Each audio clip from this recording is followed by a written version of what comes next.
I try to get. You got the real intro on, man. Oh, there I go. Turned up. Hey, turned up. You heard? Yo, Welcome to yo, Stir I don't Pot, know the why show that with the intro wrong was on intro. there. You already know how we do. Yeah, I don't know why that intro was on there, man. I've sent the wrong link. I guess I sent it from the Big Fan Breezy page because it's 3 pages lit right now. Mine's, Jay's, and the Starter Pot. I guess I sent it from the Big Fan Breezy link. My fault. But this is Starter Pot, where we make it hot, where we make it food for thought, where we make it hot, man. We had a whole intro, man. That shit is on a different template. But shout to Philosophy. Breeze need a administrative assistant, man. Right? He Man, getting this to shit the happened point. one time. Stop. He getting to Shout the out Nah, to this ain't the first philosophical- time that happened, man. Come What, on, the are you intro? serious? He getting Yeah, this busy, is not the man. first time that's happened, man. I mean, Big Fan Excuse me. Breezy is a celebrity now. shout to This Is JTV. Shout to Philosophical P. Yeah, man. What y'all want to talk about? Y'all want to talk about moderated blunders? What y'all want to talk about? Yeah, man. You need a AA, man. You need an administrative assistant, man. Hold on. I Shout out to Macho from Jersey. Big Fan Shout out to Breezy Lee is not just 4788. Breeze no more. He's an entity. You know what I mean? Big Fan Breezy is a personality out here in these streets, and you got to respect his handle. You know what I mean? He got a lot going on. He's out here shaking hands and kissing babies, moving with the movers and shakers. You know what I mean? Making sure that things are right in the Nets fan streets. You know what I mean? Nah, I think he kissing hands and shaking babies, man. That's what I think he might be doing, man. You kissing hands and shaking babies, Breezo? I don't know who this nigga think he talking to. It's definitely not me. Definitely not kissing niggas' head. Pause. Kissing hands, man. Nah, hold up. That's not a pause, man. You never kissed a lady's hand like a gentleman? I've done that shit before plenty times, man. I kiss one woman hand, and that's my woman, and that's I'm talking it. about in life, man. Here you go being in trouble, man. Like nobody's trying to get I you. don't know where y'all going with this. You know what I mean? Life, Like, what are y'all even doing right now? So I guess you're not a gentleman, man. I guess you're not a true gentleman, because true gentleman kisses a lady's hand, man. Like you've never seen that before. You trying to say he uncultured? I guess. Yeah, I don't know what y'all talking about. But what I will say is that as far as who talking about who, I see India Ari get on Young Miami ass about that song she came out with, Just Spin That Shit. Came out like, yo, this the type of music that's fucking up our people. This the type of toxic shit that's making us look bad as a culture. And I know you say it like that, man. She don't talk like that, man. Of course, she ain't say that in that way, in that fashion. I'm paraphrasing, but you know, she showed her disgust for it. You know what I'm saying? Young Miami responded. I didn't get a chance. That was today, but I didn't get a chance to look at it. But to be honest, the song when I heard it, it made me think of they cloned Tyrone. Excuse me, and they was talking about in the music how they program the music for people to act one way and behave one way. And I thought of that movie, They Cloned Tyrone, when I think of that song. So yeah, I'm on NDRE side, man. I hope that shit ain't the summer anthem. I hope the summer got something better to provide than the motherfucking Spin That Shit, because I'm not a fan of that shit at all. It's too late. It is the summer anthem. And I am a fan of the song, but I do think it got a total wrong message. That's why me and D-Rock came out with Save That Shit. Know what I mean? Because it is the exact opposite of what she's talking about. And I feel like most people need to save that shit and not spin that shit. There are a few people, there is a certain subset of people that got it like that they could just spin that shit, not think about it, have fun, live life. But I also think that most of us need to be saving that shit and planning for what you need to do and not just spending it. But so, you know what it was, Jay? She was people. She was honing on the part saying like be scammers. Like where my scamming ass niggas at? Like you can't ask for the working man, you know, the hard working man. You ain't hear my version? Niggas?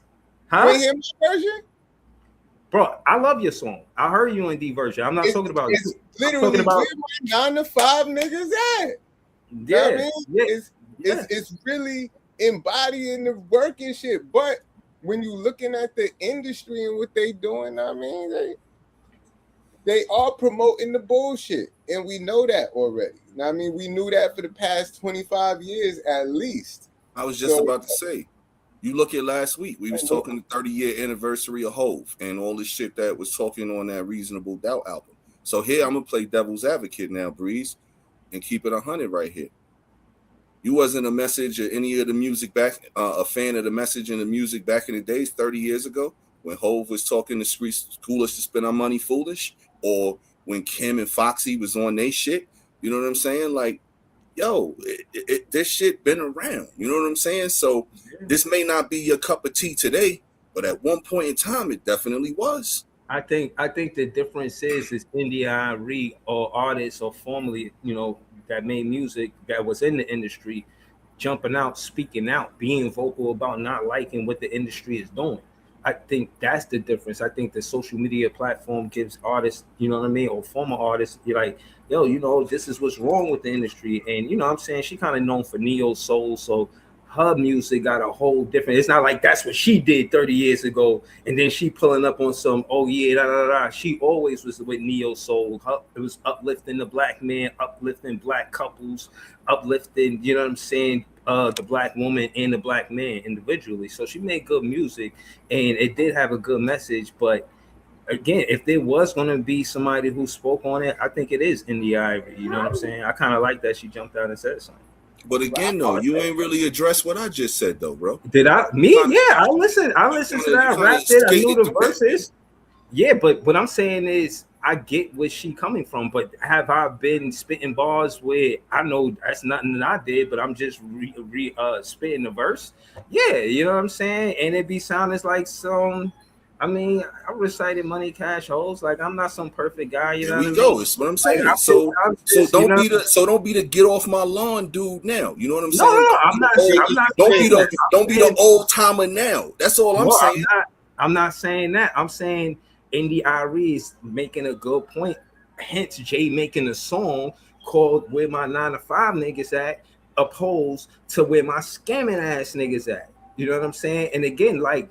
But ain't nobody make a song about 9 to 5 dudes. Not in the 70s, not in the 80s, not in the 90s. I'm saying Jay did. Jay no, did. but I'm not talking about Jay. I'm not talking about Jay's song right now, bro. I'm talking about your original, topic that we talking about right here. Like this is not new. That's all I'm saying. Like this ain't like breaking news. You know what I'm saying? The music industry has been made songs with certain messages. It's up for each individual to get what they get out those messages, man. Like, yo, you could spend that and save that. You could do both. It ain't nothing wrong with doing both. When you got it, you got it. You could spend it. And when you don't, you save it. And you also always make sure you save it for them rainy days, because then when them rainy days come, if your ass ain't got no umbrella, you getting drenched. And I feel like just when it comes to music and shit, I don't think musicians and artists get the same leeway as fucking like people who make movies and shit like that. Because when they make a movie about robbing a bank and a heist and this, that, and the third, it's, this was Francis Ford Coppola and it's the best movie and oh my God, you see the complexities. But when it's a song that somebody took the time to write, it got to be fucking 100% accurate to real life and everyday life or whatever. It's artistic expression, and does it have to be 100%? Like, how about some onus on the people who are listening to it to be an individual and not follow what they see in the movies or on TV shows or in a song? But at the same time, level spelled backwards is level for a reason. It's always about balance. So you got to have some of this and some of that. Yo, it's no different than, remember when GTA first came out and all the parents was up in arms about, oh my goodness, this is promoting violence to the kids. No, it's not. It's a video game, no different than a movie, no different than a song, no different than a TV show. Everything has ratings. Why the hell is you letting 10-year-old Timmy play GTA if you don't want him to go to his school and do the wild shit? So it's each individual, man. You can't blame an artist for creating whatever they create on any level. it's up to the people to consume it how it should be consumed. And in the facts when it comes to kids involved, parents be better fucking parents, man. Yeah, I think parents, the guidance of parents, making sure they color inside the lines, type shit. It's always going to be important. You know, I really feel like got my shit too. Hold on, man. I really feel like Can't see the logo. You holding it like the get off my lawn, dude. You know what I'm saying? You Grandpa Breeze today, man. There you go. Yeah, I'm just calling what it is. Like, my thing is, and if that's what the growth is, if I could grow to be a grandpa, hallelujah. You know what I'm saying? Because at the end of the day, I don't want to think the same way I did 30 years ago. I don't want to be the same guy. I had to evolve some type of way. You know what I'm saying? But at the end, do I listen to the same music from 30 years ago? I mean, I do still listen to Reasonable Doubt. I still, you know what I'm saying, got downloads of Reasonable Doubt. We were just talking about that. But do I see what Indie Ari is saying as far as the trajectory of how music could be influential? And parents is not always there to advise, like, yo, you shouldn't listen to this or that, or the influences that music could have on the youth. You know, I'm not going to be naive to say that music isn't impressionable and these influence, and it doesn't influence the youth, regardless if it's the parents' duty. You know what I mean? Like you were saying, if you got it, you got it. But again, NDRE still makes a good point, because I think neo soul is probably the only genre, or probably the more specific genre, that does more uplifting. There's really not no negativity in that music at all. There's no vanity, none of that. Erykah Badu is negative, bro. I feel like you on some shit on the lawn, shaking my fist, get off my lawn shit, because, bro, let the younger generation do what they do and stay out their business the same way you wanted your parents to stay out your business when you was walking down the street with your Walkman. Like, you walking down listening to what I'm listening to bothering you, like, and then you like turn that rapidy rap bullshit off, man. I hate you. Sound like John Witherspoon, the late great John Witherspoon from from House Party. I don't want to hear no damn Public Enema. That's what you sound like right now, man. Like, for real. No, Young Miami. I don't care if Young Miami, Old Miami, any Miami. I don't want to hear that bullshit. And it's like, I'll put it in a female perspective, a female artist perspective. When Foxy and Kim took over the world, and it was all about the sex lyrics, was you on the side saying, "Oh, these lyrics is absurd," or was you grooving to that shit? Close her legs on the cover of that album. Why she got all of that? You gotta let the young generation have their fun, like how we had our fun. Why you now? I'm not stopping them. I'm just saying I'm not a fan of the song. Like the fun police, man. You know what I'm saying? I'm saying I'm not a fan of the song. I'm not saying take it off the radio and it's this, that, and third. I'm just saying I'm not a fan of the song. It's not in my Walkman. It's not in my playlist. You know what I'm saying? It's not something I'm listening. You ain't gonna catch me reciting that shit from the corner of your eye, like, oh, you hear that shit, I'm saying, playing off to the side. Or if I was whipping, you're gonna hear that shit play, and then you're gonna see me in my car reciting it at a red light. Nah, that's not what it is. If I'm at a red light and that song come on, I'm turning it. I'm to a different channel. I listen to bluegrass before I listen to that. You know what I'm saying? But that's just me. But again, you know what I mean? I still listen to Panero. I still listen to the Locks. I still listen to the stuff I listened to when I was growing up. It's not my fault. The artist that I grew up with. Like SP is one of the most wild. He's got some of the most wildest lyrics ever. Yo, I ain't gonna lie. But that's why I made my own version of it, because I didn't want to hear what she was talking about. But the song is good because the beat is fire, the cadence is fire. Like, it's a good song. But I do think people need to hear both. Niggas need to hear Spin That. Niggas need to hear Save That. I feel like it's perspective, and that's the thing that where can they hear Save That, Jay? Where can they hear Save That? Right now, you could get every single thing you want out of music right now. You just got to search for it. It's all out there. Before, it was like stopping people from making certain sort of shit, or stopping you from doing. Now, if you're looking for whatever you want to find that neo soul, it's a bunch of neo soul artists, new artists, old artists. It's fucking R&B, it's pop, Is hip hop. It's so many subgenres of music right now. It's insane. You just gotta listen to what you like, and what you don't like, don't listen to. And the more you talk about what you don't like, you are giving it gas even more, because now more people is going to listen to what you don't like about it. Like oh, I didn't hear that. Now I gotta listen to it because Breezy just said something about it. So let me see what he's talking about. You know what I'm saying? I just think the more you give power to what you don't like, that's how shit blow up. Like if you look at even 50 Cent, you look at Dr. Dre, you look at Eminem, how they blew up is from niggas not liking them as well. Niggas trying to ban them, niggas trying to ban the CD. Like that shit takes you to the next level.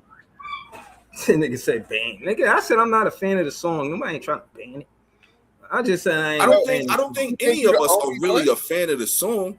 And I get your point about what she's saying, but all I'm saying is it's rinse, wash, and repeat. You know what I'm saying? Like we've been going through the same thing with music. Shit, even before we was born. And you had dudes like Elvis and shit doing what he was doing. You know how many people were offended by some of his lyrics and dance moves? And that's how he got his popularity, to Jay's point. You know what I'm saying? It's always gonna, music is to give you freedom to do whatever you want to do. And that's what they doing. So I just don't think that, you know, it should be a big deal, because it wasn't a big deal 30 years ago. It wasn't a big deal 50 years ago. It's always going to be around. 30 years from now, it's going to be somebody having a problem with something that somebody making now. That's the beautiful thing about it. You don't like it? Just shut the shit off. Yeah, I don't think there was platforms back then where you could be as vocal as you are now. I think that's the only difference. I'm pretty sure. Yeah, but social media is just an easier access. Like you could just go on your phone and be right there, have an opinion, and talk to the world right there from. And radio, you had to be somebody in the game already to get on the radio. It was. Well, I mean, that's what we're saying is, you know, these songs that's popular. Like this is a popular song. Young Miami, she's a popular artist right now. Is she my cup of tea? No. That's why I could just go to the Keurig and make something else and don't got to worry about drinking that. But in the club, when that shit come on, do it hit? Hell yeah. That shit hits. Yo, speaking of last time I've been to the club, man. I respect that too. Nah, I go to lounges now, man. I'm too old for the club. No bullshit, man. I done been in too many club fights, too many club altercations over this, over that. My fault, other people's fault. Yeah, I got PTSD from the club like a motherfucker, man. I get it.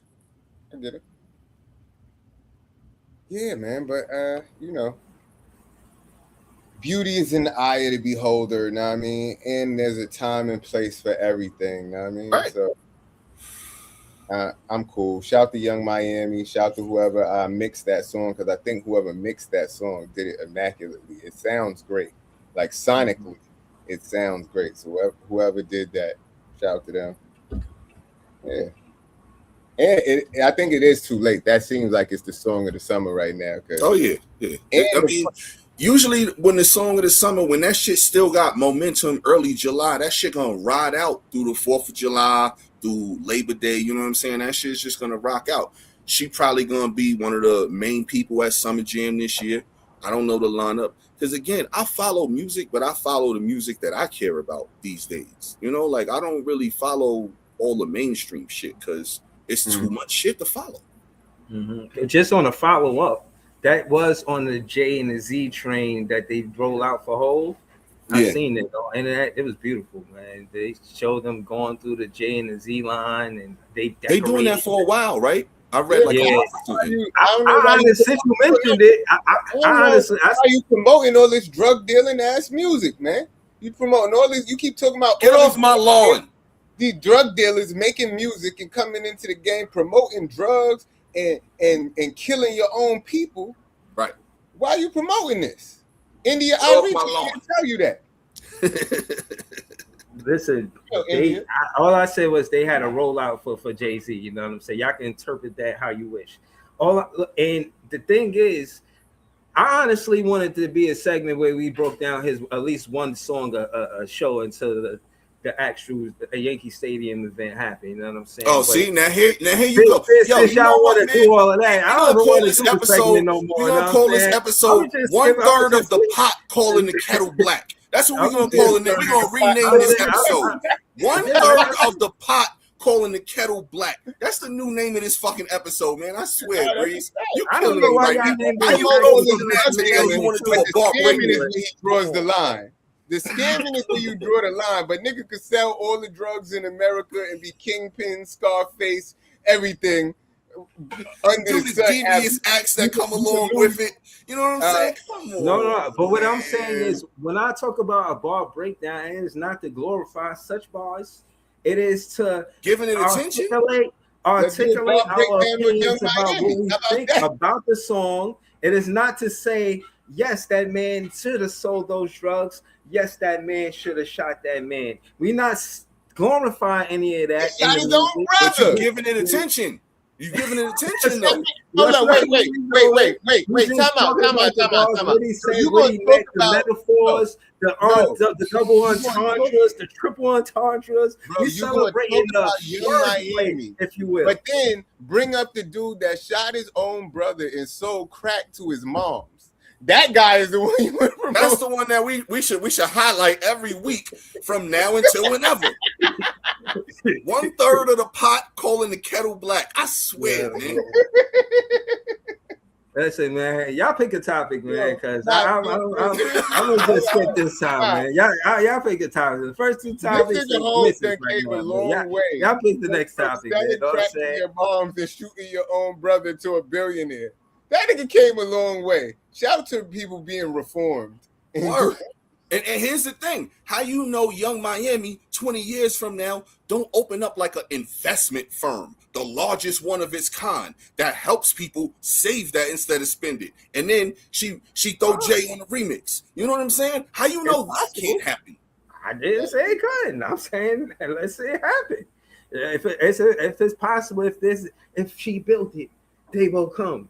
It's all good for me. Just you know what I'm saying, saying? man. All I'm saying is pick the next topic. You know what I'm What was saying? homie name from the Get Off My Lawn? What was his name? Yo, Breeze, that's about to be your new AKA. Whatever son name was from the Get Off My Lawn shit. I can't. It was Clint Eastwood, but I can't remember the name of the character he played. That's about to be your new AKA, the Get Off My Lawn shit, man. I know that movie was good too. Why? Because I don't like scamming ass. That's where the Get Off My Lawn shit come from. It's from that movie. So like, I thought you was talking about Friday. I thought you was talking about the dude in Friday. The dude. I thought you was talking about him. Nah, Get Off My Lawn is like a saying that came from that movie because he was an older dude and he was pissed off with some younger people, and then it kind of took on its own meaning over the last 20 years of it's that old uptight dude who wants to ruffle the feathers of all the people having fun and stuff like that.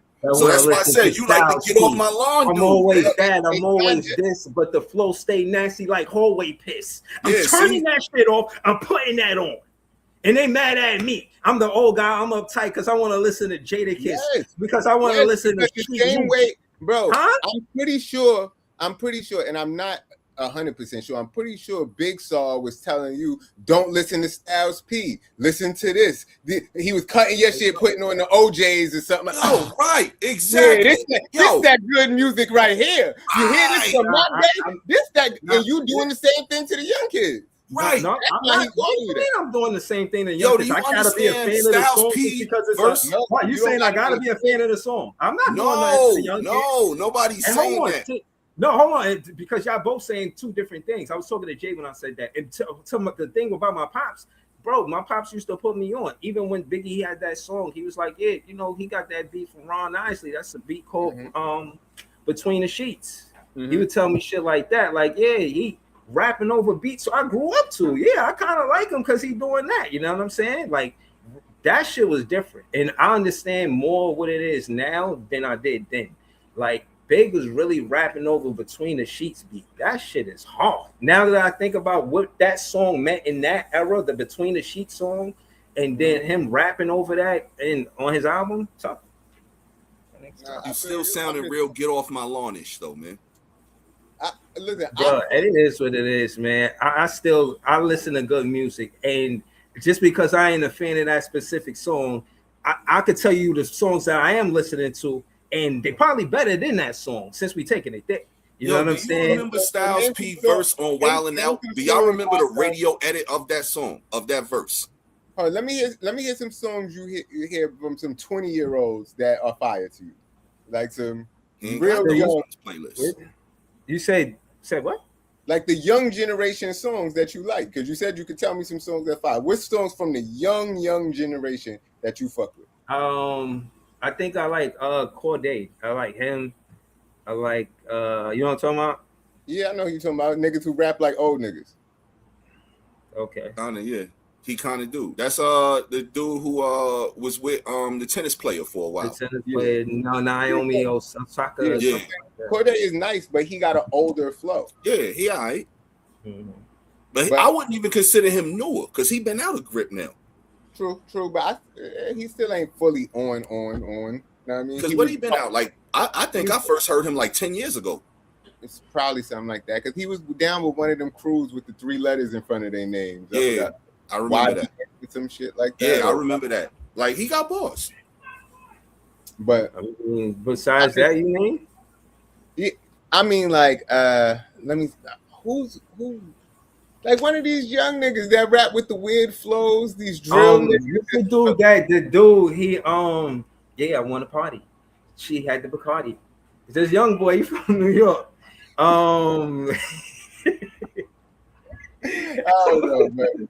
All I'm saying is these young rappers, bro. Bro. But I like him as an artist. He bringing fun back to music. Oh, you talking about the one who be streaming too? Yeah, he was with Consonant, and he did a song with Consonant. He's like, like it's just fun music. Like, yeah, I know who you're talking about. But what do you think? You like him? He's decent. He decent. He make fun music. You know what I mean? Mm-hmm. Like all I'm saying is a lot of the music that these young people is listening to ain't really for us. It ain't like you gonna go do that, but let them do them. Right. Yeah. Don't be the older generation to this new generation, man. Be the older generation to this new generation how we wanted the older generation to be to us. Don't be just like them. And for me personally, like even when I was working with the teens and shit like that, even when they would come, like a lot of times you work with kids and you do like a writing program and you get them to write songs, and then they come in there writing about the bullshit, right? But some people would like stifle them and say, don't write about that, stop that. But I think it's more important to let them write what's on their mind and be in the program and they're doing shit that's not the shit in the street, but they in the program writing about it, rather than them get turned off from the program, then go out in the streets. Right. And then even on top of that, as you let them write that shit out, whatever they see, whatever they thinking, whatever they think they should be rapping about, eventually they'll develop their own style and get out of that if you like encourage it, but not steering them and telling them what to do. Now, I mean, let them discover it for themselves, that you ain't got to put a curse in every single syllable. You don't got to just rap about one specific subject because that's what you hear on the radio. But you do got to let them write what feels true to them, especially when they first starting. But as you develop as an artist, you're going to, veer into different shit. Yo, JDJ, hilarious for that one, man.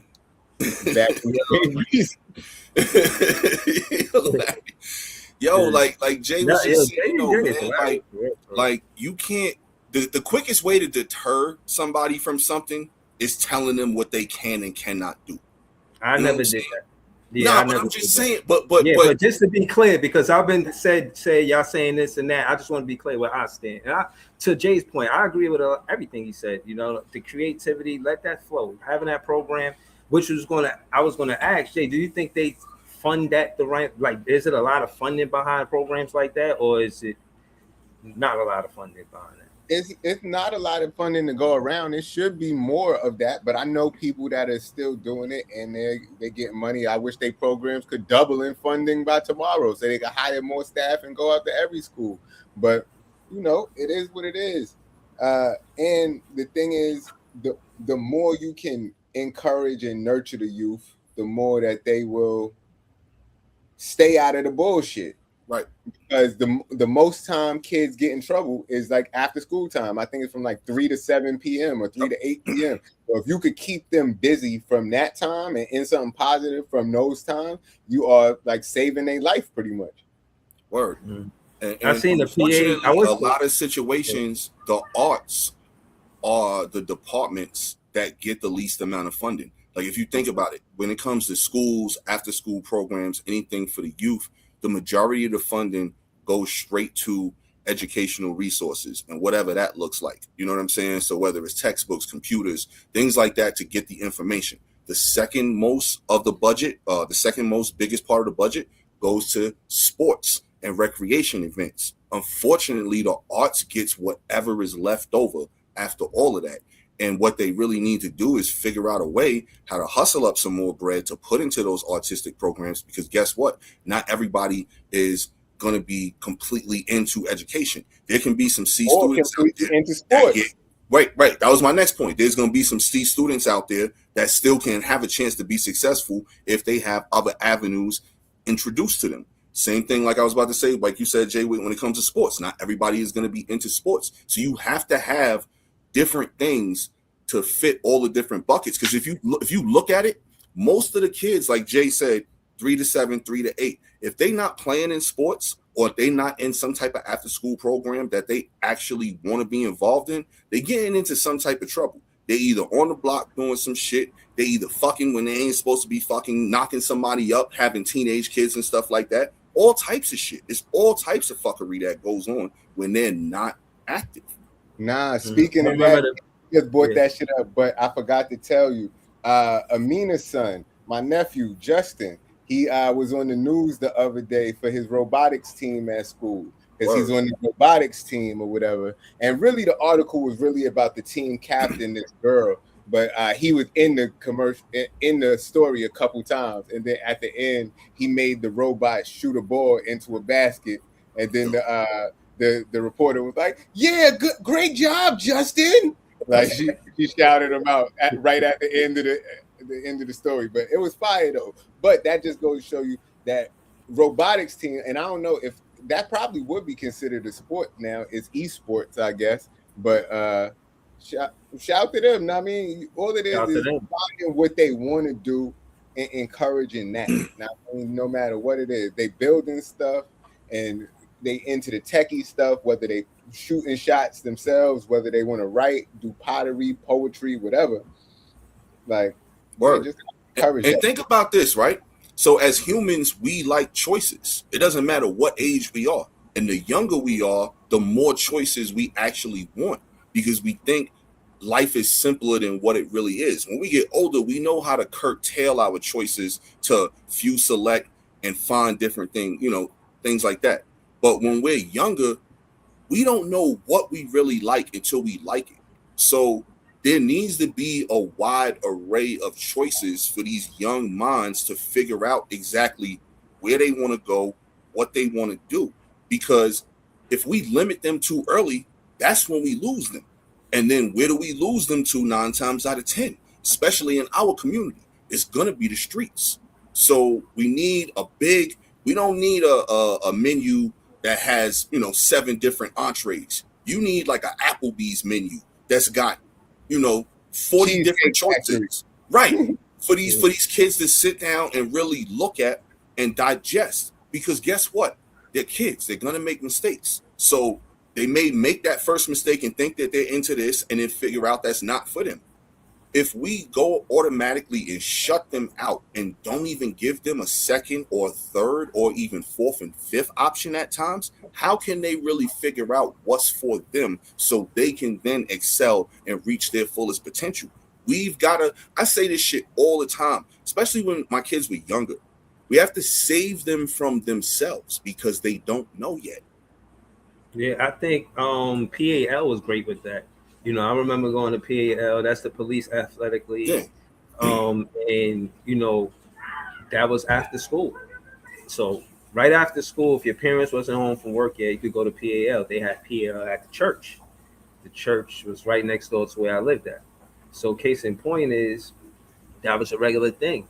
And it wasn't just me in there, it was mad kids in there. You know what I mean? They had a whole situation. You go in there, you eat, you do some homework, you finish your homework, paying time, you could go play basketball. I remember that.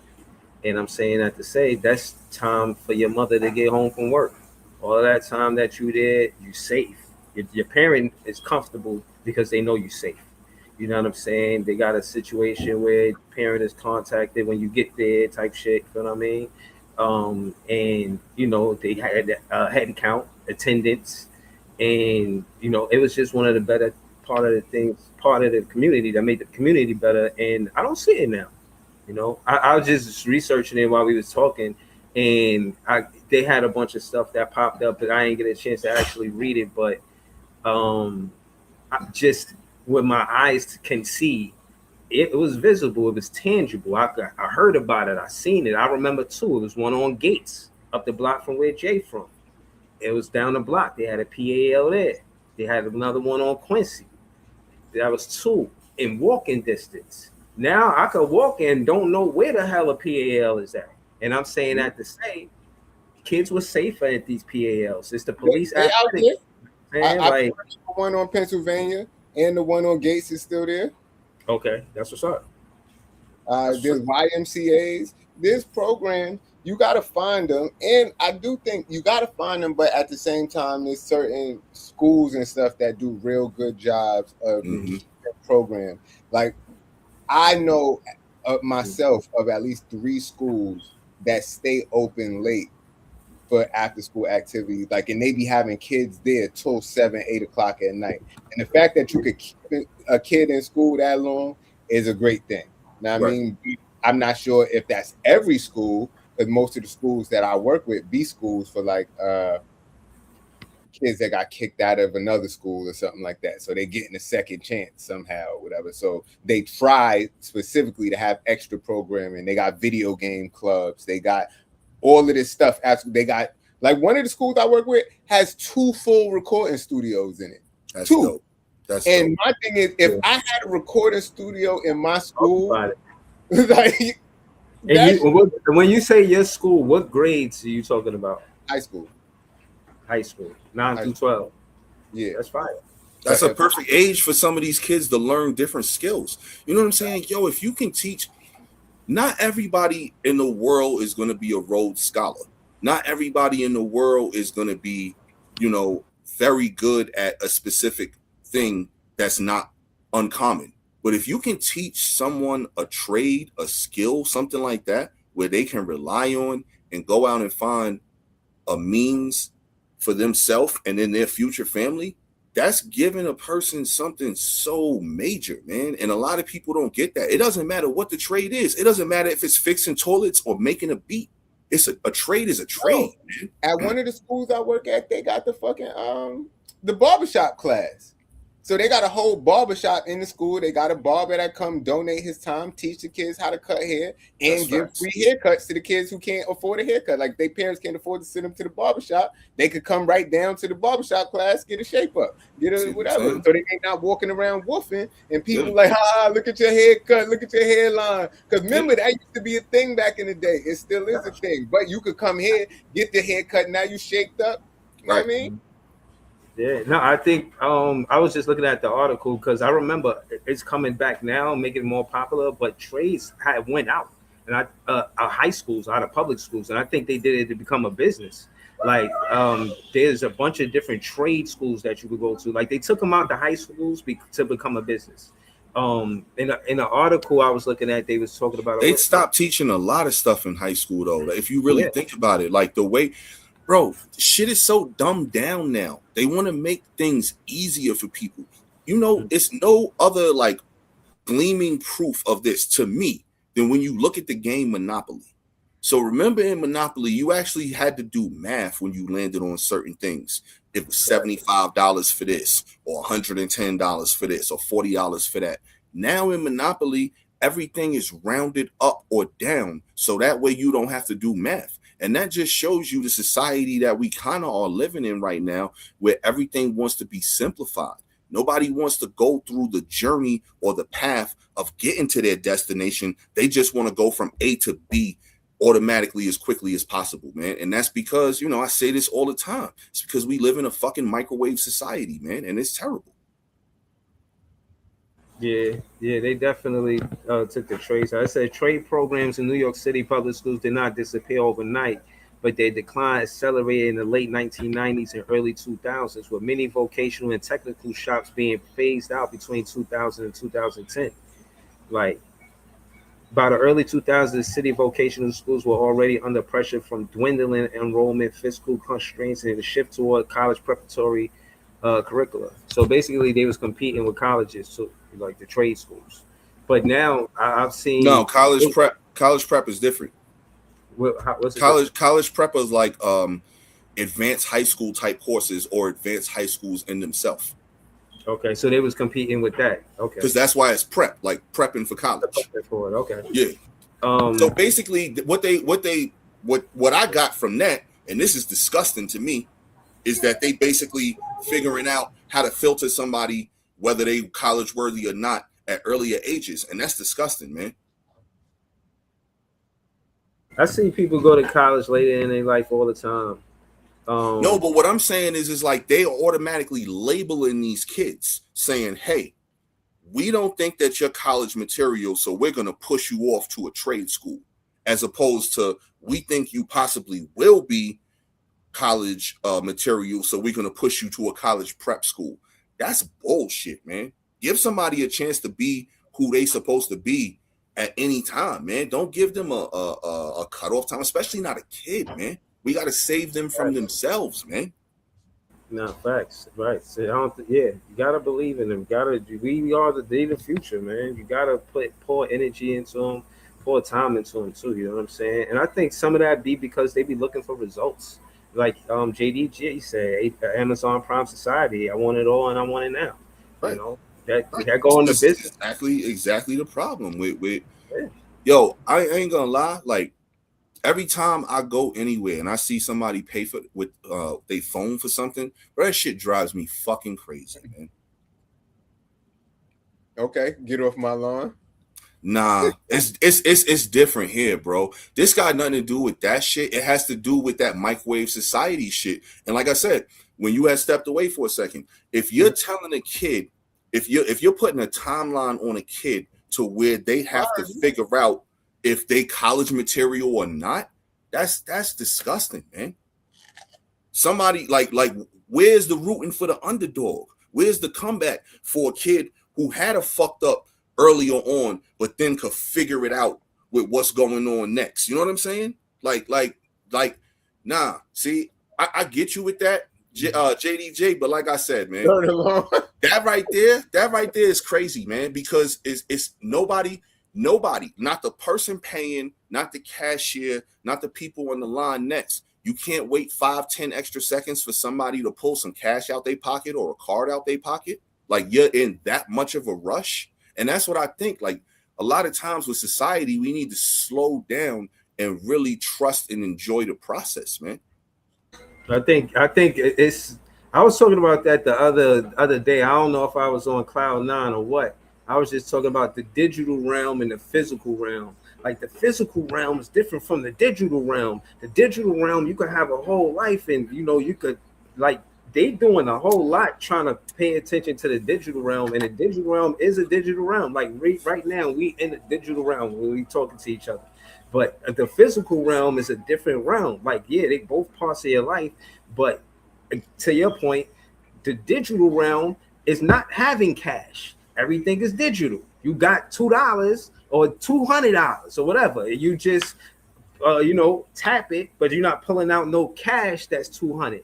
And if you trust all your money to be digital and none of your money to be cash, is that a good thing? Is that is that the trajectory we going into? Because what I learned about money is that it used to be, equivalent to gold and shit like that. And then the more it became paper, and you know what I mean? It's not. I got one since we stirring the lawn today and we talk about shit that grinds my gears with this new age society. I got one. You know what I hate? I hate that they don't want to give you discs for your video games no more. Because GTA said they are selling a fucking digital fucking code in a box, and I want to slap every Rockstar employee all in a line. Put every Rockstar employee in the line, just pop, pop, pop, pop, pop, pop. Now I mean, slap all of them, because how the hell y'all selling me $100 game? I said it was 80, right? Well, it depends on what tier you get. Know what I mean? Okay, I heard 80. I didn't know it was different tiers. So all actually is gonna be is the cards to buy shit, to have cash, probably. I don't think it's gonna be a different. But $100 for a code in the box. I'd rather have 2 discs than I gotta download 2 discs than you giving me a stupid code in the box. I don't like that.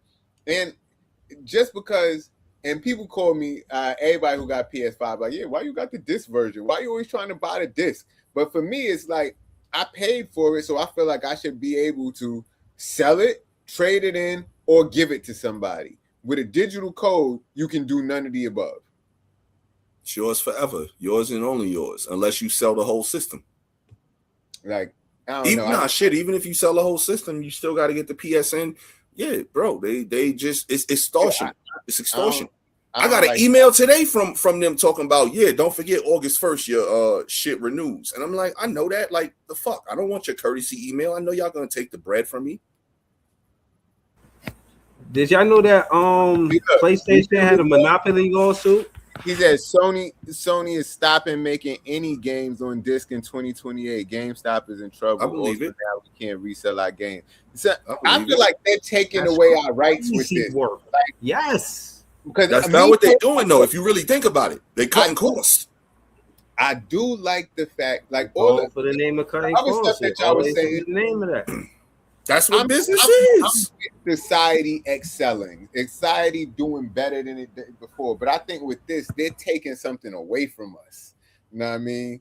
You feel that way about music and movies too? Not really. What the discs? Yeah, kinda.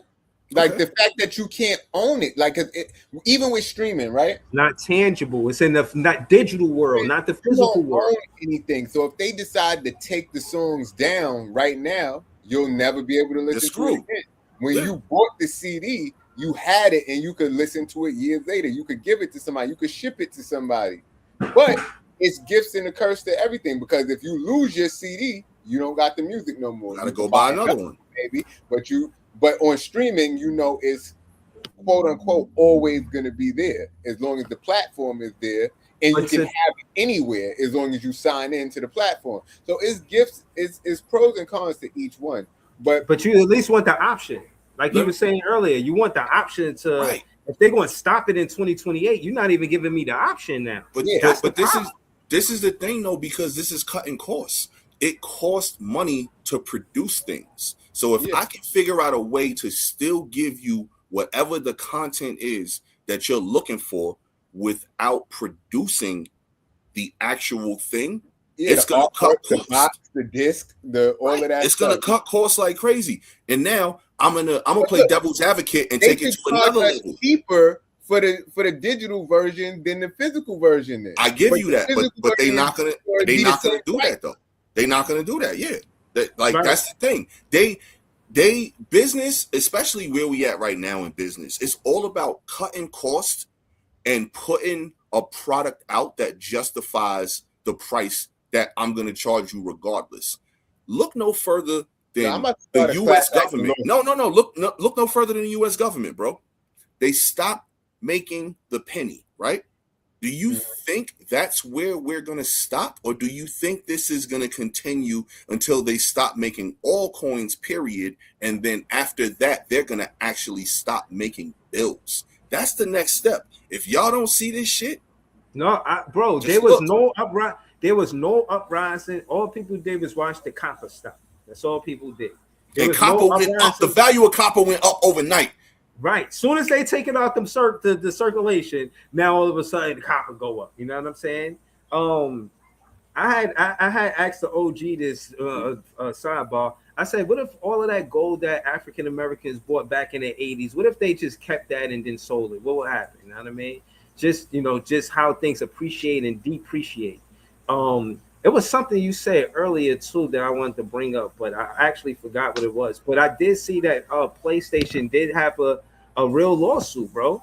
They had a lawsuit. It says a major U.S. class action lawsuit alleges that Sony Interactive Entertainment monopolized the sale of digital PlayStation games by eliminating competition in 2019. So I'm bringing it up to say that it's about control by having things digital. Now it says when it banned third-party retailers like Amazon, Best Buy, GameStop, Target, and Walmart from selling game-specific vouchers for PlayStation digital downloads.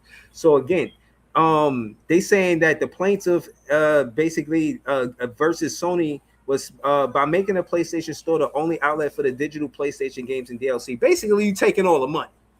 You taking all the money. You ain't giving us none of that money, and we ain't fucking with that. That's what.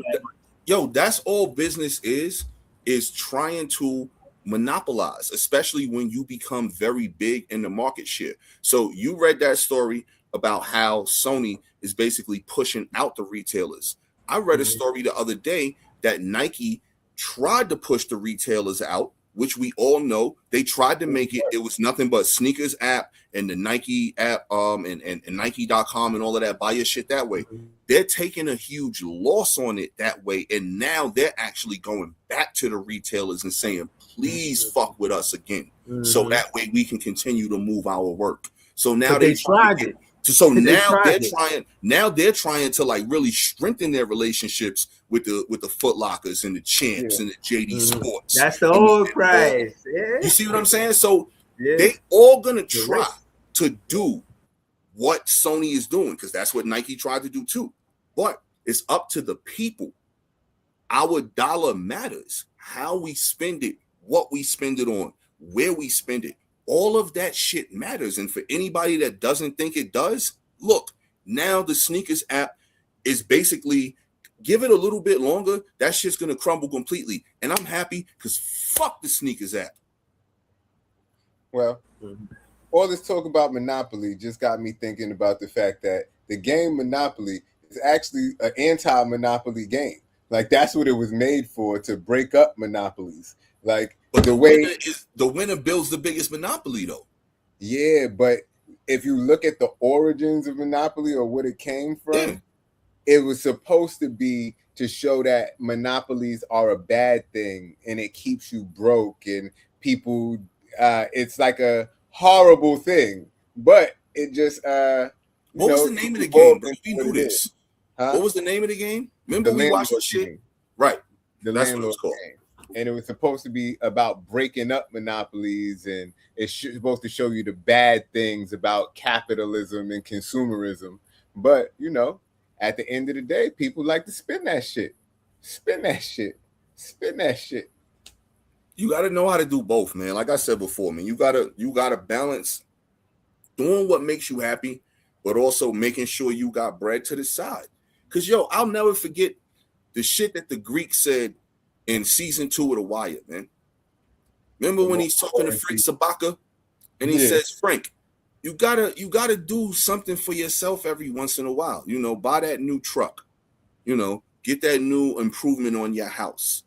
Buy this for your wife. Do whatever. It's the reason we get up in the morning.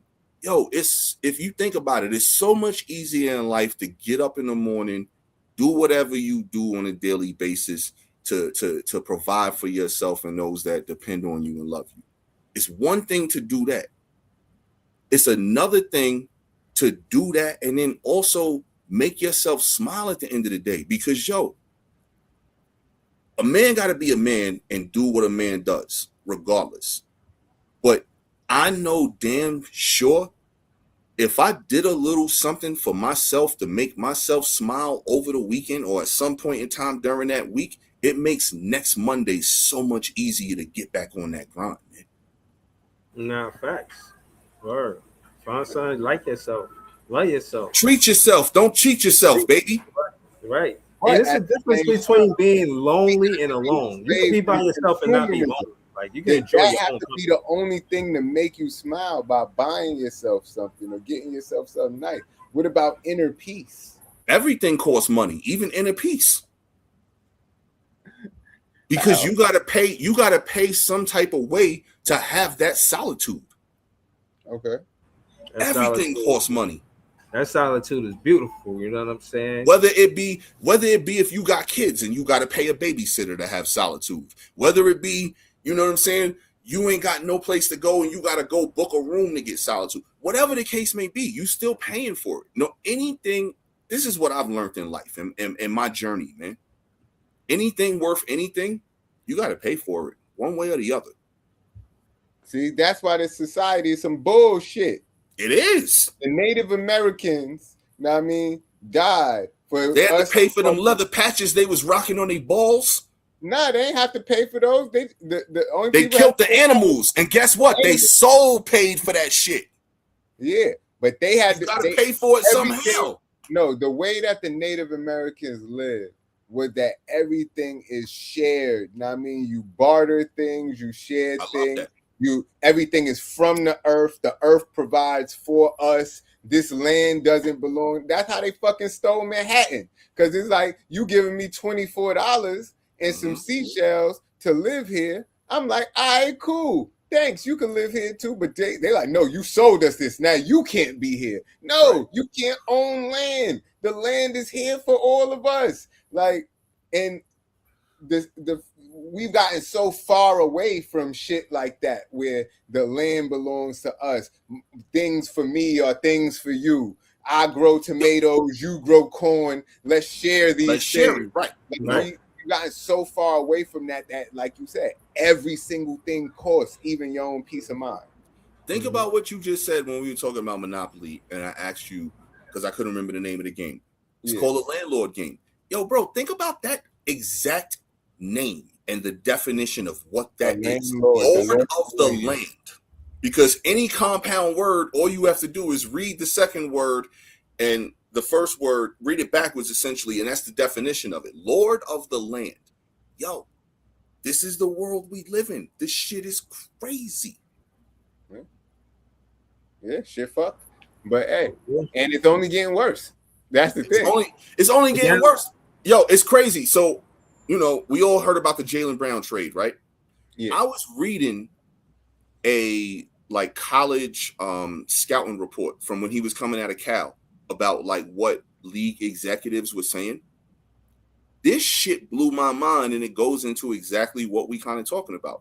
So it said his biggest flaw, it's not that he couldn't run or jump or shoot or play defense. It was nothing like that. His biggest flaw was he seems a little too intelligent. Wow. What? You mean to tell me you gotta find something on a motherfucker? Seems too intelligent. It's crazy. Because you know when trades happen and shit, old shit reshuffles and surfaces, and somebody retweeted this shit about his scouting report back in 2015, 16, 17, whatever year he was coming out of college. And that shit was on there. It's like he always seems like he might think he's the smartest person in every room he's in. But if you really look at his resume, he possibly and probably is. This dude was all academic at Cal. If anybody knows, Cal is one of the top schools in the country when it comes to academic. All academic at Cal. He was on the chess team. He was the president of some big society in school as well. He also got an internship to NASA. A bunch of shit. Talks, MIT type shit. And you want to sit here and this is what on the scouting report, not that he can't do this or can't do this on the basketball court, but he thinks he's so smart. Yo, bro, this is society. I wonder what color was the person who wrote that. Well, it was multiple scouts and GMs and stuff. But absolutely. But here's my point though. It's that's the society we live in. I wonder. We gotta knock somebody down for something. I wonder if it was a white man that thought the black man was a little too intelligent. Yo, See, and I was going to segue to it, but y'all make a valuable point. But again, not to go too far into by watching the show called Playmakers, and there was a situation in the show where they found out that one of the gentlemen, you know what I'm saying, like men, right? So he was pretty much, What's up, Kimmy Kim? in a football locker room. So basically, the first thing he said is, "I'm the best player on this team," because he just went to the All-Star game, and he conveyed that into his conversation, basically saying like, you don't like how it feel, and he pointed to the black man that was on the team. It was like, see, they wouldn't want you to play quarterback because they said you're not intelligent enough. But you know what I mean. More interestingly in and that again, show, this is 2004, so understand that rhetoric has changed completely. Right, since right, and it was talking about how the rhetoric was changing right then and there because there was a quarterback there that was running, like he was not just throwing the ball, but he was running the ball, and they were talking about how that was changing the game. And I'm not gonna lie, this show got a lot of levels, a lot of complexities. I would advise everybody to watch this show because it's prevalent to what's happening now, and you can see why. Find it. If you can find it, you know. I wouldn't have found it if you ain't send me that link. Because they buried that shit. That shit is buried. Mm-hmm. Before you mentioned it, and then I had seen Omar Gooden talking about it, and then just one day it was on my timeline. Farrah Convict, like, JD quoting Farrah Convict in the comments, man. Remember Farrah Convict? JD said, "One fish, two fish, red fish, blue fish, knick-knack, paddywhack, get a dog a bone." 1999. Ooh, my bacon smelling fine. That's that Farrah Convict right there, man. Word. So, yeah, man. It's all interesting, man. It's all interesting. Why should I show y'all get a chance, man? Yo, yesterday was July 1st.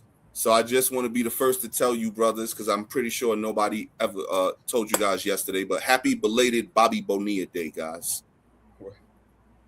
Bobby Bonilla Day. Y'all don't know about Bobby Bonilla Day? Yeah, baseball player? Oh, man, this is some good shit right here, man. I'm glad I'm about to drop some jewels on y'all if y'all don't know about Bobby Bonilla Day. Anybody in the chat, shout out Bobby Bonilla Day. So what is Bobby Bonilla Day? The Mets pay Bobby Bonilla every July 1st, $1.19 million per year. Do you guys understand Bobby Bonilla ain't played baseball in like 25 years? The dude had a clause in his contract. So basically, he was with the Mets. He was coming to the tail end of his career. He wasn't that good anymore. He had a big contract. And in this time, mind you, this is a big contract. He had a $5.9 million buyout clause in his contract. The Mets were strapped for cash around this time. So instead of giving him the $5.9 million, they decided to give him a payment every July 1st from here on out. But his people, Bobby Bonilla is a great financial dude. He figured out a way to make it accrue 8% interest year after year after year. So basically, the dude is getting paid almost 1.2 billion million every July 1st. From now until 2030, let me get the right year here, 2035. So he still got another 9 years of getting this, and he's been getting this since 2000, I think like 2001, 2002 or something like that, man. That's right here. So perfect segue. We was talking earlier about blowing bread, not being smart with money, whatever. This dude is the exact antithesis of that. Very intelligent, getting the money, doing whatever he's doing with it. And then on top of that, the dude helped Jacob DeGrom, a pitcher from the Mets, like maybe 10 years ago or whatever, set up a contract similar to his contract. And the Mets are going to be paying Jacob DeGrom, I think, until like 2050. And he pitched for the Mets like 10, 12 years ago. So shout out to that shit, man. Right. And Right. yo, JDJ, I'm with you too. He just wanted to shout out Spider-Man for bagging Ice Spice. Because I was going to shout out Ice Spice for bagging Spider-Man. But Wait. I thought Tobey Maguire and Ice Spice are now dating. And I thought it was crazy because I thought he was dating Zendaya. My bad. yo, Tobey Maguire is out here moving and shaking in these streets. Yo, he wildin', man. When you're Spider-Man, I mean, you're supposed to get the girl. I mean, first of all, and he's the first one to have a black Mary Jane. I mean, I like this. And then you see Ice Spice, she's been climbing up the social ranks, hanging with the Taylor Swifts of the world for the last 5 years in hopes of getting herself a Tobey Maguire. So shout to both of them for reaching for what they got. I don't know if they're going to stay together long. You know how Hollywood romances are. But you know what? But interesting topic of conversation. It was fun while it was fun. Get a white man. Hold on, let me. But I don't see what my thing is the whole how I seen it. I seen it through a window, and the window had a shade. So this is supposed to be private. Like some paparazzi dude took this picture while they was in the white party. The all white party. Let me say that the right way. Yep. Huh? Wait. Huh? I don't like where this is going. I don't like what Diddy parties. Right? Like, what are we talking about? Jay, you talking about the Michael Rubin shit? Get that. The Mike Rubin. All right. Now, because at first when you went from shades to an all white party after Jay taking the kufi off, I'm like, wait, where are we going with this? No, we might have to be back. Here, where is that? The Republican National Convention or something, man? Look, he's dating a white man. I don't know why Ice Spice had to go to the white side of things. It's at a white. Hold on. No. I can't stay in that mode for too long. You know what I mean? Just because you go to an all white party don't mean you got to get a white man, right? I can't stay in that mode for too long, man.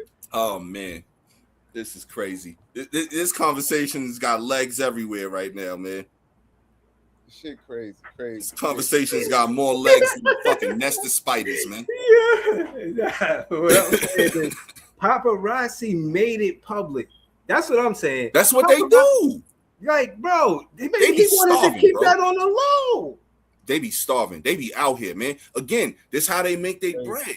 You know what I'm saying? Yo, I don't never knock nobody hustle. I ain't gonna lie. You know who hustle I knock more than anybody? I ain't gonna bullshit. Motherfuckers that write people parking tickets. What the fuck is y'all here for, man?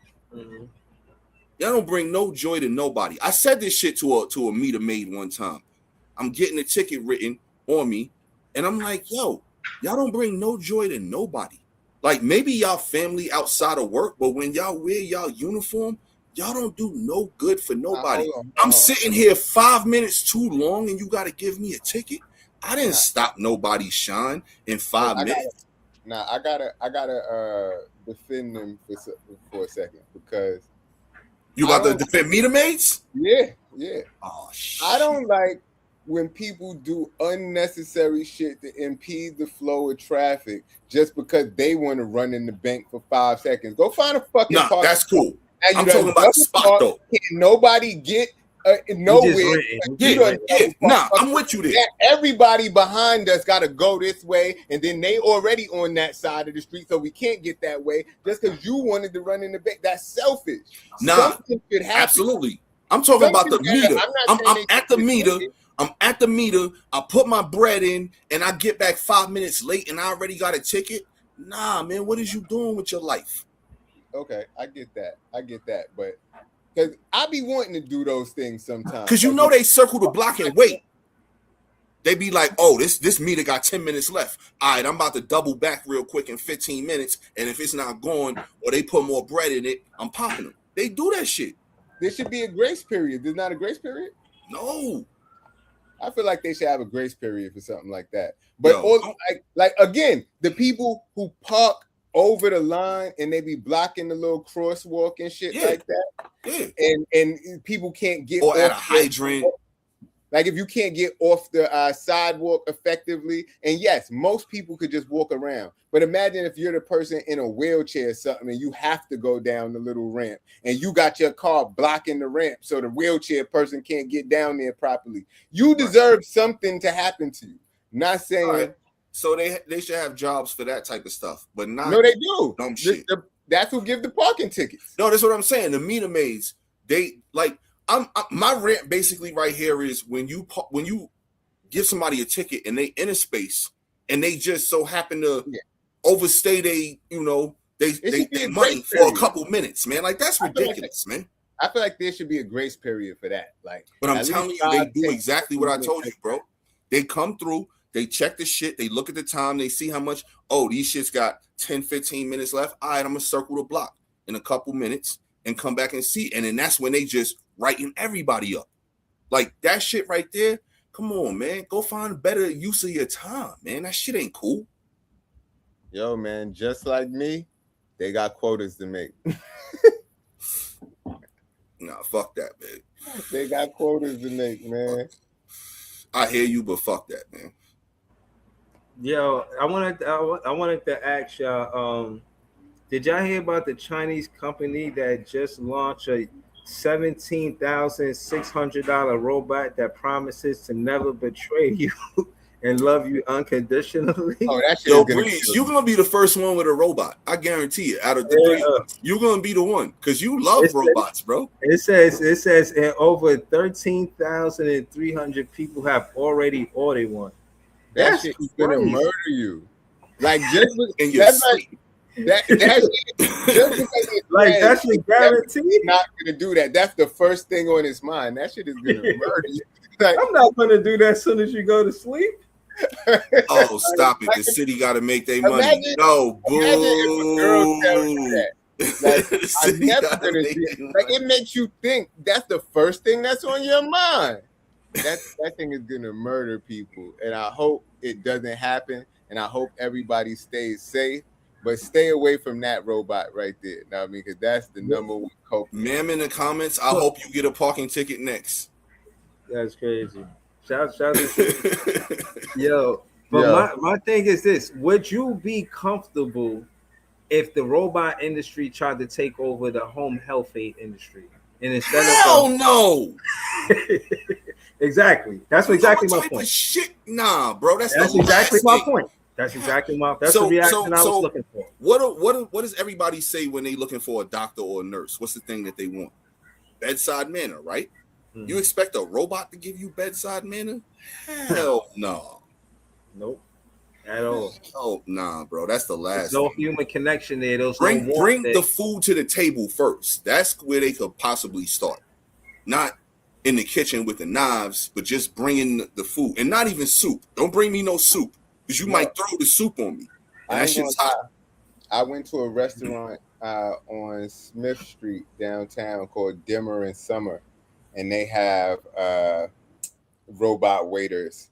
So they come to your table, you put the little order in, they bring the stuff back to the table. It says little shit. It has yeah, I mean, nice little robot waiters. Shout out to the robot waiters, man. So let me ask you. I've been to a couple Chinese restaurants, and mainly they've only been Chinese restaurants that have the robot waiters. Yeah, because Dimmer in Summer is a Chinese, it's like dim sum, but Dimmer in Summer.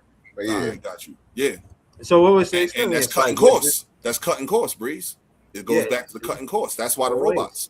Always. Think about it. I could buy this one thing one time and then give it limited maintenance instead of providing it a paycheck constantly. So what was the experience? So did you enjoy it the same as a human, or did it matter? Hell no, because I come from the service industry. I come from a proud, background of being in the service industry, serving drinks for people. You know what I'm saying? And I respect my fellow, even though I don't do it anymore, I respect my fellow bartenders, my fellow servers, you know what I'm saying? My fellow cooks, all of that, man. Like, the human element is what makes that experience, man. Mm-hmm. Well, a lot of them are cool. It was much better than having a human server because you don't got to deal with no attitudes. You don't gotta tip. You know what I mean? On top of that, you don't even this is awful. This is awful. Yo, man, I don't even feel gotta offended speak for to all my nobody. service industry people right now, man. That was awful right there, man. You That don't even gotta was speak to goddamn nobody. terrible. You just put your order in real quick. It comes back with the order. You ain't gotta do like you ever been to a restaurant and then your girl accused you of flirting with the waitress? Absolutely. You can't flirt with the fucking robot. No, I mean it's a fucking robot. Hey, you never know, man. Somebody might be strange, and that might be the situation. It'd be like, fuck this. I'm never going to a robot restaurant again because my girl know I got a thing for robots. So I gotta go make sure I go to a human restaurant. I'm just saying. I mean, you be sitting there, you just tell the waitress thank you. She look at you a little too long or something. Now it's your fault. I mean, you don't even gotta say thank you to the goddamn robot. The robot don't give a fuck. It's gonna pass your shit and keep going. You know what I mean? Crazy. That's crazy now, man. See, and that's exactly why the human element to me. JDJ, I'm never tipping a robot, nigga. Fuck out of here. Like the human element when you go out somewhere, man, it's to be said for. And again, maybe it's because I'm partial because I'm from the industry. You know what I'm saying? But like if I'm going down and I'm sitting down at okay, Howard, really? Yo, if I'm sitting down at a restaurant or a bar and you know I done had a rough day, a good day, whatever, like I don't want to just order my beverage from a robot because first of all, the robot bartender may not make the beverage how it's supposed to be good. They're gonna make it to the specifics. And nah, man, if I'm having a good day, maybe I don't want the specifics. If I'm having a bad day, maybe I need more than the specifics. You know, my bartender is supposed to judge me and figure out, not judge me per se, but figure out what I'm going through and provide what is needed at that moment, man. A bartender's job is a serious job, man. Not only do they have to be a scientist, a mathematician, also some type of have culinary skills, but you also got to be a therapist too, man. And a robot can't do that shit for you. That's why the bartenders get nice tips. Good bartenders, at least. So they get nice tips because they handling all of that shit, man. So you say, got to be a factory worker too and mass produce beverages. So if somebody was to go to the bar and the robot was the bartender, and he like, yo, man, I'm just going through it. You know what I'm saying, with my girl and shit. You know how it is. I'm sorry to hear that. I can't help you. What drink would you like? I have no idea what you're talking about. You know what I mean? You're like, yo, you know how women is, right? You know I can't compute what drink would you like. Exactly.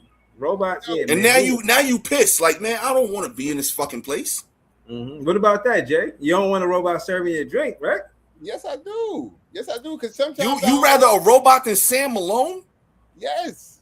Shit. Sam Malone only know how to talk to bitches. Know what I mean? He could get the fuck out my face and make my drink unless he bringing the hoes to the bar. Get Sam Malone the fuck out of here. This is terrible, man. This is blasphemy right here, man. I got a restaurant with a robot bartender. I feel like I'm getting more clientele than any other restaurant because I got a robot back there shaking and making drinks, doing all sorts of high-tech shit. Everybody looking at that shit like, ooh, ah. But then when it's a regular person making a drink, we seen that before. We know how human making a drink, big fucking deal. And some of them bartenders don't know when to shut the fuck up if I'm having a bad day. Stop asking me so many fucking questions. Get the fuck away from me. I asked you for a drink. That's not a good bartender, though. Go away. That's not a good bartender is going to read the situation and know exactly what's needed in that situation. Yeah, a good bartender, hey, buddy, I know you ordered this, but hey, how about I make you this? And here's a taste. Good bartender. You get it? Huh? How about that, though? What percentage of all the bartenders in the world is a good bartender? I'd probably say it's 50-50. I would say it's probably 80-20. You know what I mean? You got to have some good ones, some mediocre ones, and some horrible ones, right? No, like 50-50 meaning like you can do your job really good or not. Now, you got great ones too. You got mixologists and things like that, but that's a different category. I'm talking about half of bartenders is either going to be good bartenders or shit bartenders. Yeah, I'm just saying. I'm saying that's crazy. Yo, JDJ, right Right now, go to ChatGPT and type out your bad day. ChatGPT will give you better advice than 98% of bartenders. You know what I mean? And if you Hell get no, man. if you Because get ChatGPT is not giving you a shot of tequila or an old fashioned no, or a Moscow Mule. all you gotta do is put the ChatGPT or the Claude into the drink making machine, and there you go. Nah, this is terrible, man. Oh, You This know is me, terrible. I love some gadgets and I hate people, so it I goes. feel you on that. I'm just imagining Breeze going to the bar ordering a motherfucking whiskey and Coke, whole of whiskey, Yeah, and then the robot's like, ha ha ha, very funny, ha ha ha. That shit is terrible, man. yeah. I just think that robots they got a place in society, I guess, but not to the extreme, like to a minimum.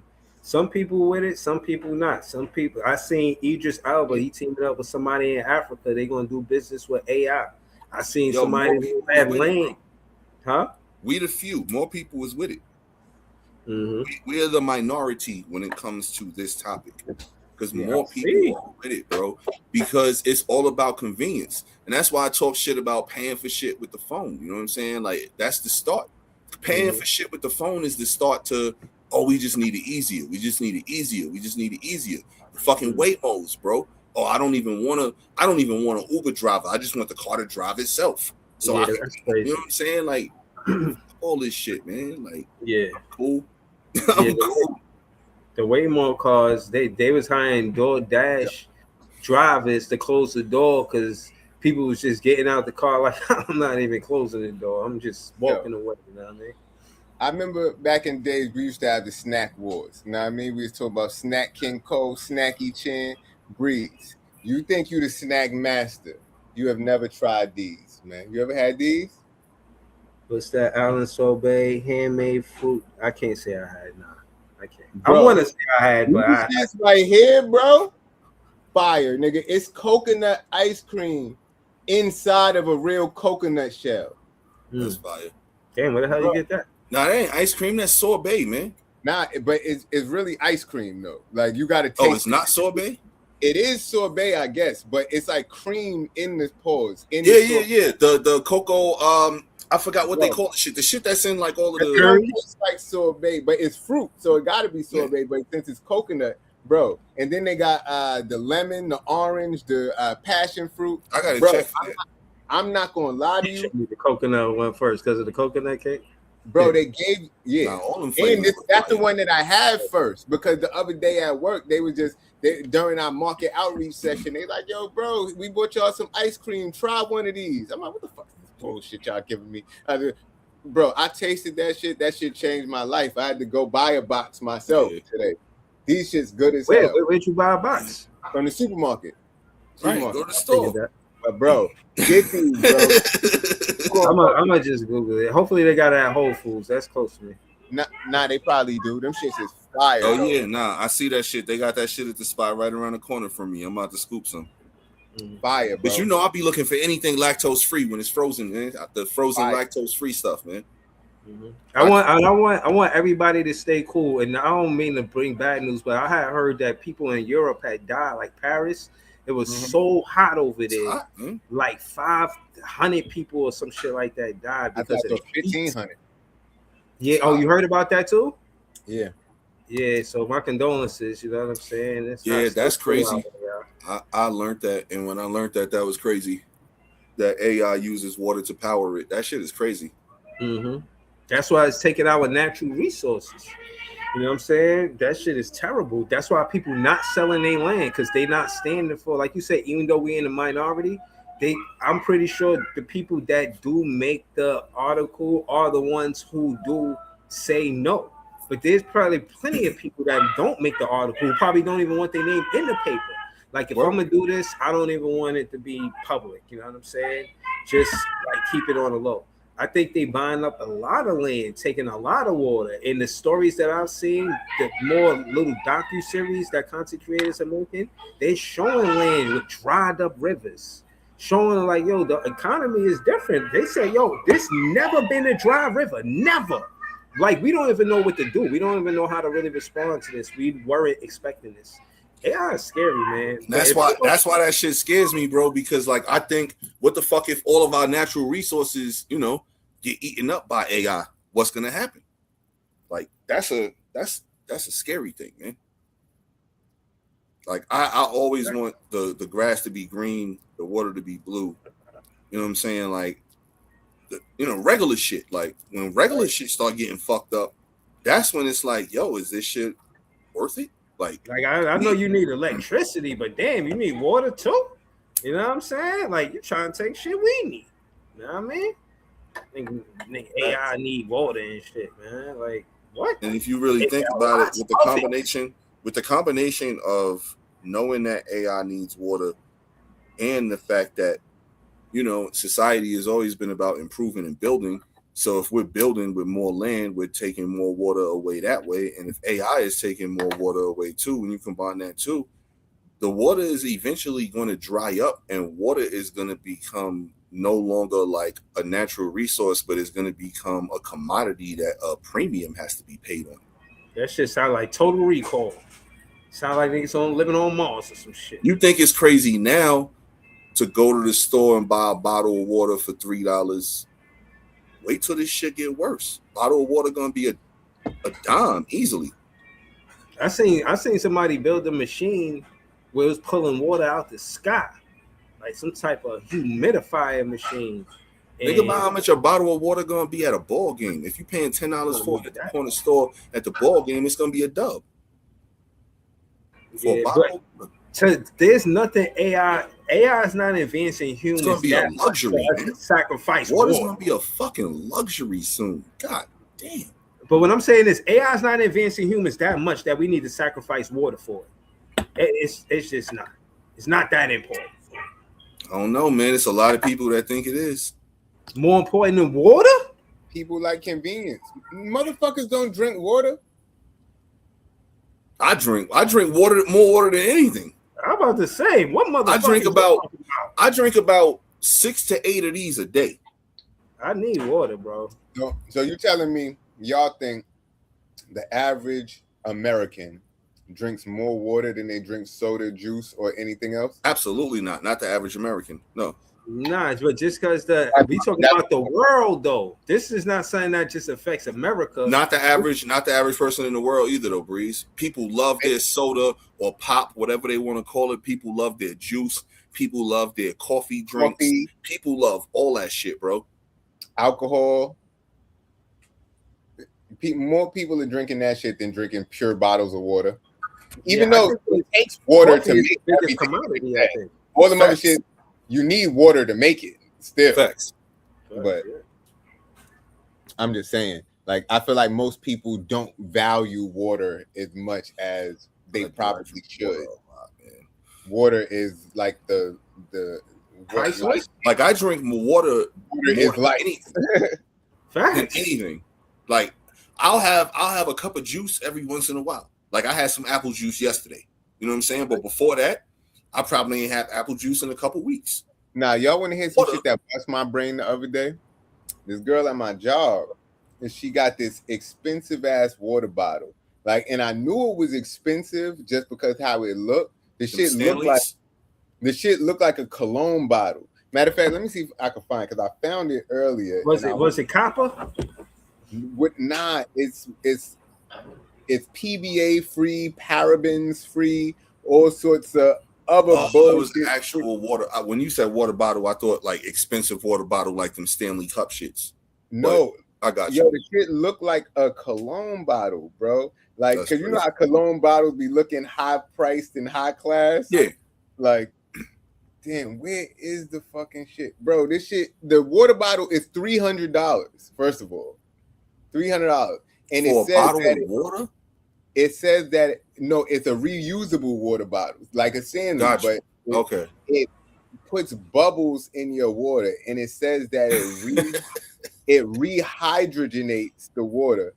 And that's what caught me off guard, because I'm like, how you going to rehydrogenate? Like, water is H2O. It has hydrogen in it. So she just kept trying to tell me, yeah, but this is what it does. It makes your water hydrogen friendly. And I'm like, what is she drinking? H3O? Like, but this is the shit, bro. $300. So it keeps it. So I kind of get what you're saying. Water? Like the lakes of Minnetonka? Right. So Beck, all right, peep this, right? Y'all done been here before, and I'm gonna take y'all where we going right here with this. You done been here before where you left your water bottle in the car. You done left it in the car for, let's say, 30 minutes, an hour, maybe even 2 hours. You start to see the bubbles happening. That's basically, if you really think about it, even though that bottle is sealed or closed, transformation is still going on within that water. The molecules are changing. So what that bottle right there probably is doing is preventing that. Because we all been there before when we came back to the car, even came back to the room in the crib or whatever, and seen that bottle of water now all of a sudden have bubbles in it. That bottle is probably stopping that. Those bubbles are probably not good for us, but we still drink that water because we think it's water. In your water though.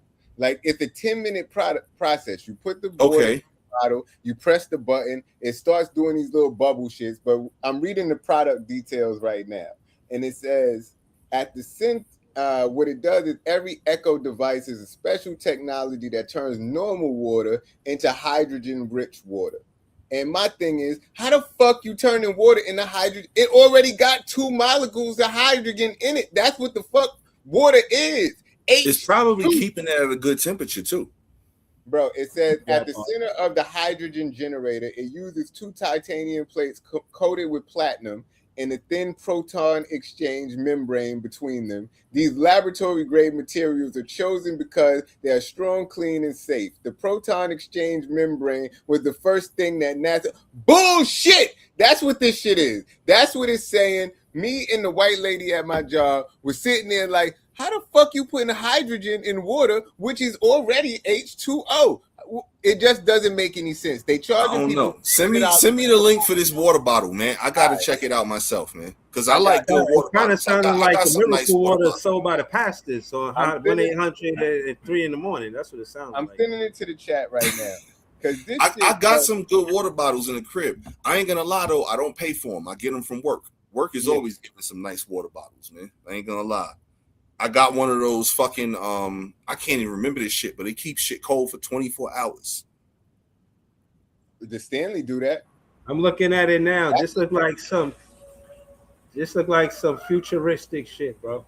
That's what got Stanley so lit. This got a elixir in it. It's called an Echo, bro. Oh, put the shit in the chat if you can, Breeze.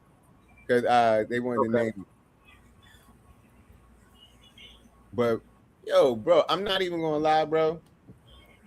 I just think that's some bullshit. You trying to hydrogenate my water, and the water already got 2 molecules of hydrogen in it. What are you talking about? Like, extra molecules. Like I don't know. Jay's coworker. Better plus better equals better. Yo. Shout out to her though, know what I mean? And shout out to water, man. Yo, anybody watching this show, man, if you ain't drinking water, man, please drink water, man. That shit is so important. It's so necessary. I ain't saying you got to drink 6 to 8 bottles a day or nothing like that, but yo, drink your water, man. But when you do drink those 6 to 8 bottles a day, you're going to feel how good that shit feels, especially if you older, man. That shit feels great. It's going to be clear afterwards. Yo, I love water, man. Pause. I don't know why it just sounded like I should say pause right there. Water is not a pause. I know, but I don't know. I just felt like I should because I'm giving myself proclamation to water so much. You know what I'm saying? Nah, water is great. You know what I mean? That's the link right there. If it wasn't for water, none of us would be here. You know what I mean? So shout out to water. And you know the crazy thing about, like, you know what I'm saying, how I'm set up when it comes to water? Like, I know if I didn't drink enough water the day before, my body craves that shit even more the next day. So, like, when I go to just take a sip of water, involuntarily, I wind up killing the whole bottle, trying to catch up from yesterday. It's crazy if you just pay attention to your body and watch how it works. You know what I'm saying? Especially, I was about to say, in this weather, but we just mentioned what happened in Europe. Stay hydrated. Stay hydrated as possible. Absolutely. Stay cool. Get those ices that Jay was talking about. Those sorbet. Yeah, I gotta get sorbets. Ices. Get the Italian icy. You know what I'm talking about? the one with the yellow cup. Get those. My favorite is the Coco de Helados, man. The dudes with the little cart, man, with the honka honka honka honka. You know what I'm saying? Walking through The big chunk of ice. the Coco de Helados, man. Those them shits, bro. Shit. Right. I need the coconut, the cherry, and the pineapple. I need a scoop of all three. Coco, peanut, cherry. That's the perfection right there, man. Mm-hmm. Yeah, man. Do all of that to stay cool. I think today reached like 100 degrees in New York. They've been saying it's a heat wave. This shit is serious, bro. When people dying behind heat, it's serious. So stay cool. See, that's my thing, though. And I don't want to sound insensitive, but everybody complaining about the heat. I feel like it been hot. It be hot during the summertime. Make sure you drinking water. Make sure you not walking outside in a hoodie and a shiesty. You know what I mean? You'll be fine. No. Hold up, bro. Not to cut your PSA off, but why does the young generation like to do that shit? Why they like to wear heavy shit when it be 90 plus? Hoodies. They love a hoodie when it's hot outside. I don't get that shit. Yeah, me neither. But good t-shirt, I'm good. I've seen it a lot. Because as long as you stay hydrated, usually you good. Unless you got some sort of other condition that is making you a little bit more vulnerable. But yo, it be hot outside sometimes. Know what I mean? What you do is while you walking, walk through the sprinkler real quick. Know what I mean? You gonna dry off by the time you get home. Know what I mean? Because it's hot. Just do that. Know what I mean? Take care of yourself. But most importantly, drink water. You are 75% water or 78% water. I think it's 82 or 81, something like that. It is. Yeah. Drink some of that shit. Know what I mean? Yeah, crazy, but that was the PSA right there. Drink water, know what I mean? And it be hot, so drink more water than you normally do on a normal day. Work. Real talk. And it don't gotta be out of a $300 container. Get it unless you got it. Unless you got it. Get a Poland Spring. You'll be fine. For anybody out there listening, man, we've been talking about financial responsibility and all of that shit a lot this episode, man. I just want to share something that's helped me that I heard a long time ago, and it's helped me a lot in life from time to time because we can all be reckless. Yo, if you can't afford something 3 times, you can't afford it. So don't buy it. No matter what it is. If the shit costs $100 and you don't got $300, you probably shouldn't buy that because you can't afford it. Man, if that shit costs $100 and you only got $300, leave that shit alone, fam. You can't afford it, man. Like, leave that shit alone. Like you can't afford it, man. Like it's just not for you. Not for you right now. Know what I mean? Right now. Now, once you could do something else, but I just felt the need to say that because, like I said, we've been talking about financial literacy and responsibility, and I don't think a lot of people have that, and it's important, yo. And not to say that all of us up here have had that our whole lives. Right. We've gone through the trials and tribulations and peaks and valleys and all that other shit. Mm-hmm. This ain't a sermon or nothing like that. This is just to get you to realize, be smart with your shit. Read that fine print too to them credit cards with them percentages on it, and all of that stuff like that. But they do be having all type of programs, the layaway program. Fuck layaway. Yo, if you got to get it on Klarna, don't get it. They got Klarna programs. They be having all different kind of programs for people, you know what I'm saying, who might need assistance with money. Yeah, I'm just putting that out there. That's just just be smart. Klarna is a way to keep you in debt. It's a way to keep you fucked up. Exactly, bro. If you got to get it on Klarna, don't get it, bro. And that's just my thing. I wouldn't do it. You know what I mean? So I'm not going to advise anybody else to do it. And I can't tell people what to do with their money, but Klarna is just a way. Like people think, oh, this is a way for me to get what I want and I can pay for it later. But it's a way to keep you in debt for longer. You're paying way more than what you supposed to be paying for this shit. And it's a way to keep that cycle going. Like, and the cycle, anything that you can do to change your cycle Mhm. is major. If you can make something happen to do something to where now it's not affecting you on a weekly or bi-weekly, semi-monthly, monthly, however it is your funds come in. If it affects you in that type of way, that's a different lesson that you learn, as opposed to if you could just make something happen real quick, take care of it. Like, and that's why saving is important, because a lot of times, a lot of us have the ability to do some shit right then and there unless we save. So just do the right shit with your shit, man. Like, for real. Mhm. Have some fun, but have more responsibility than fun. And depending on your age, you might want to have more fun and then have more responsibility. And I ain't mad at that, because I've been there too. But just make sure you got responsibility somewhere in the mix. Mhm. Yeah, I agree with all of that. Just information. I was looking at when credit cards was invented. They said 1960s magnetic strip technology was developed for electronic verification. 1966 MasterCard was founded originally as Interbank MasterCharge. 1976 Bank AmeriCard became Visa. 1985 Discover Card was introduced, pioneered cashback rewards.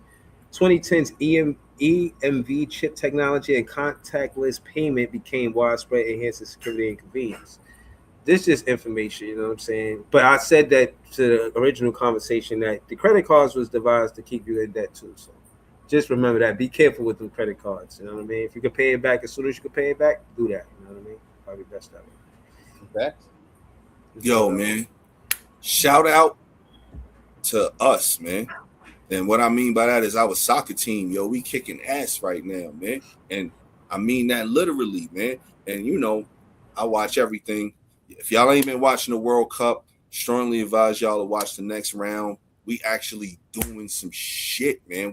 This is the second time in the history of our soccer team that we've gone this far. The last time I think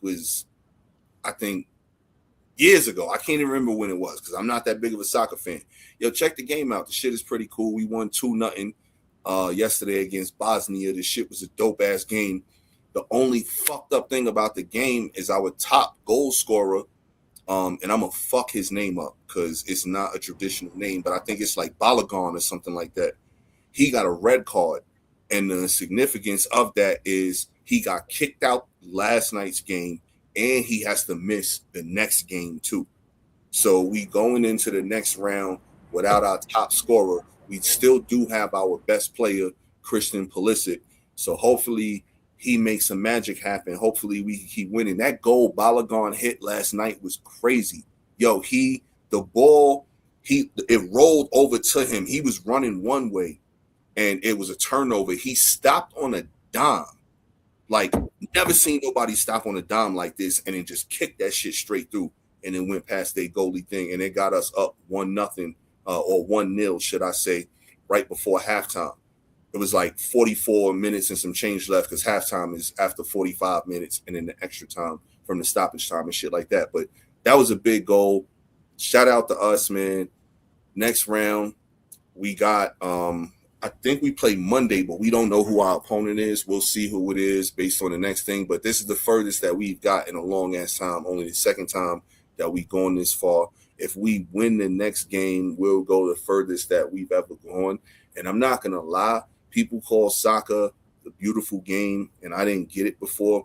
I'm starting to kind of get it now, man, because I watched the possession that we had last game, and it was beautiful. I've never seen, and I've never paid attention to soccer like this, where we methodically march the ball down the court or the field, because it's all about, like, soccer is more about field possession than even American football is. Because American football is all about, once you get across that 50-yard line, now you in that zone where you can maybe make something happen, either a touchdown or a field goal. In soccer, that possession really taught me a lot about this game, man. Yeah, this nigga JDJ gotta be a comedian. Yo, man. That's so serious, man. Who gonna run the PNR for Team USA, right? Figuring out who's going to be in or Team USA. But nah, yo, I wish I could highlight exactly what point in time in the game it was that I could like show y'all this shit. But it was beautiful because they just passed the ball to all of their midfielders just over and over again and like just constantly marched down the field. And then all of a sudden, now they had a chance to go for a goal. This shit was crazy. And I never looked at soccer like that until that moment. So shout out to us right now. We killing this shit right now. Hopefully we win this next game on Monday. Highly encourage all of y'all to check it out. It's going to be on either Fox or the Peacock app. They playing the Telemundo version. You know what I'm saying? I've been watching the Telemundo version because they bring the energy, man. You know what I'm saying? Them dudes, man. I want them dudes to announce my life sometimes. You know what I'm saying? Like when I'm doing good shit in life, I want them to do they shit that they do and then go. Like that should be fire, man. So I looked it up. They have 2 shot creators. Now I'm playing. It says the United States men's national soccer team has never won the FIFA World Cup, but it says it has participated in 12 editions of the World Cup. But only went this far twice. They said the best ever finish came in 1930 when they reached the semifinals and were ultimately defeated 6-1 by Argentina. Thrashed us. And that's 1930, man. That's why I said I told you it was some years ago. I couldn't exactly remember when, but that's almost 100. That's fucking long time. So we doing some shit right now, man, and that shit is cool to watch, man. And what's even cooler about it is we doing it on our soil. I don't know if that's the bigger implant there or not, or if the fix is in, but whatever. I'm enjoying this shit because the crowd is like, like we not a soccer country, but the crowd is in this shit. And my boy, he works like a couple miles from here in an office. And he was asking, yo, you going to the game or whatever? And he was like, man, get in, it's 2,700. No. Yeah, I'm not gonna lie. That's bird seats, 2,700 for a soccer game. I don't want to be the one to say it, man, but it might be about time we start calling soccer football. You know what I mean? Because at the end of the day, you know what I mean? Soccer, you really play it with your feet. You know what I mean? You can't even touch the ball with your hands. You know what I mean? That's a violation. That's the real football. We the only people in the world that don't call it football. We might need to just come up with a new name for real football, for fake football. But that won't happen, bro, because NFL is king, man, when it comes to cash in this country. Yeah, but baseball make a lot of money, basketball make a lot of money. Don't neither one of them make the money that NFL and college football do. But it ain't football, man. That's I know. I'm 1,000% with you. I've had this conversation with people 1,000,000 times. I'm 1,000% with you. I met people from Europe. They call it American football. There's a ball and there are bases. Pause. You know what I'm saying? Basketball, same thing. Basket. With football, basically what they did is they. You use your. Are y'all ready for this? I wish I had a kufi, man. Are y'all ready for this? What basically happened? Go ahead, Jay. Hold it down for all of us, man. So basically, soccer, football around the world has always been the thing. And the Americans at that time saw that. So they figured we'll make our own. Nah, you don't need a kufi. I'll be right back what you need for this. Oh, man. You don't need a kufi. I'm going to just hold up the story for this. Jay funny as hell, man. My bad, I'll be right there. I know exactly what you need for this. You know what I mean? Come on, man. You take it forever, man. You making me lose my train of thought. Where's that, man? Oh, shit.